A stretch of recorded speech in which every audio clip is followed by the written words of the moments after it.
بسم الله الرحمن الرحيم الحمد لله صلى الله وسلم على نبينا محمد وعلى آله وصحبه. Nous sommes toujours avec le Bayqouniya et nous sommes arrivés au 25e vers poétique. قال وذو اختلاف سند أو متن مضطرب عند أهيل الفن. Donc le hadith dont la chaîne de transmission où le texte comporte des divergences est appelé muttarib, confus. Donc le muttarib, le hadith muttarib c'est quoi? C'est le hadith rapporté par un narrateur ou par plusieurs narrateurs sous des formes différentes, d'égale force, sans qu'il ne soit possible de privilégier l'une des versions ni de les concilier. Yani maintenant on a 10 variantes de ce même hadith rapportées par des narrateurs égaux en termes de fiabilité, mais le hadith est à chaque fois légèrement différent de l'un à l'autre. Des divergences dans le contenu qu'on ne peut même pas concilier entre eux pour comprendre le souci et la cause de la divergence. Ça, c'est ce qu'on appelle le hadith al-muttarib, le hadith confus. Et cette divergence, elle indique clairement un manque de précision du narrateur ou des narrateurs. Or, comme on sait, dans la science du hadith, la précision, c'est une condition pour accepter le hadith, comme cela a été vu précédemment d'ailleurs. Et le plus souvent, la confusion, l'ittirab, il se trouve dans la chaîne de transmission, le plus souvent. Mais ça peut arriver aussi dans le texte même du hadith, dans le matn. Et voici à présent un exemple de chaque. Donc tout d'abord, le muttarib dans la chaîne de transmission, dans l'isnad. Par exemple, le hadith d'Abu Huraira, dans lequel il rapporte que le prophète sallallahu alayhi wa sallam a dit lorsque l'un de vous prie, qu'il place donc un objet devant lui. Et s'il trouve rien, alors qu'il trace une ligne devant lui.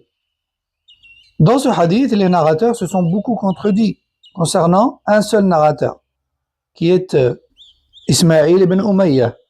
Donc il y en a qui ont dit qu'il a rapporté d'après Abu Amr ibn Muhammad ibn Hurayth, d'après son grand-père Hurayth, d'après Abu Huraira. D'autres ont dit non, il a rapporté ça de Abu Amr ibn Muhammad ibn Amr ibn Hurayth, d'après son grand-père Hurayth, d'après Sulaym, d'après Abu Huraira. Et ainsi de suite, beaucoup de versions à ce sujet.